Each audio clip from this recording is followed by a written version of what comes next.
In this last sequence, I'm going to explain the line. This is the 180-degree rule. This is about where you need to keep your camera in relation to characters and about how you can get past this. You need to understand this concept and you need to understand it so you can break it when needed. It isn't actually that complicated. Once you actually see it in action, then you'll understand and why some things really jar on camera.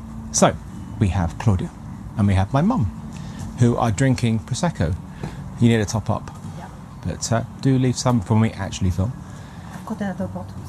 I bet you have more bottles. Yes, I have. Of course you do. I made sure. So the line is formed by the two characters across my mum's head and Claudia's head all the way to infinity. This is the line. So my camera is this side of the line. If I want to get a shot of my mum, a single close up, then I'm going to be here. And it's going to be really nice, and she's going to be right of frame with a gap on the left. That left is basically looking towards Claudia. And a single on this side of Claudia, she is left of frame with a gap on the right looking towards my mum.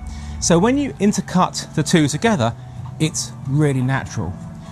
If you cross that line, so instead of my mum being right of frame looking to the left with a gap on the left, the camera's on this side, she's going to be left of frame looking to the right, which is identical to the way that Claudia is looking. And you try and cut between the two and it looks completely wrong. It's unnatural. This is the most basic concept of the line and the most jarring. What if we wanted to get the camera the other side? Because there's loads of reasons why the camera would be nice that way. So the camera's pointing over here for a wide, and there's also a nice background this way. So there's a number of tricks you can use to get that camera to cross the line. The first way is to do a tight cutaway, something which doesn't show the character's position. So when you cut back to show them, the camera can be repositioned the other side of the line and it doesn't jar.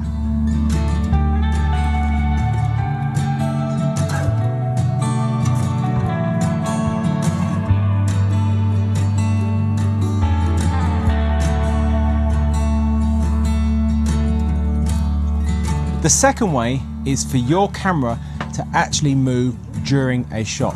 If it moves during the shot, you are re-establishing that line. So it goes from here to there. Of course, once you're that side of the line, if you want to come back here again, you have to do the same thing, or maybe do a cutaway. And the third way is to create a new line by one of the characters moving. So the line is straight in line. Julian's camera right now, here it is here, and Claudia is going to stand up and create a new line by moving. So get around here, sit down, the line stays with them, always pivots with them, and here is our new line. The camera has crossed it.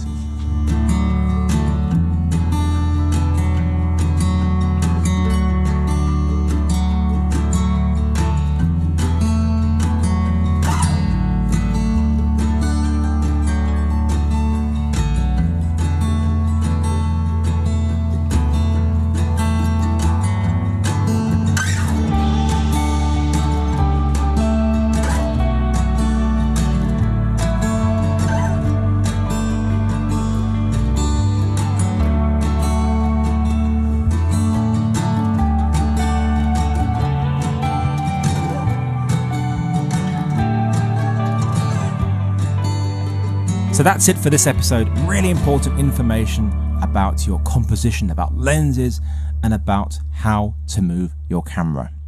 1, 2, ready. Join me in the next episode, which is all about interviews. How to light interviews, how to find your backgrounds, how to compose your shots, how to find locations, and how to actually do the interviews themselves, how to actually interview somebody. I will see you there.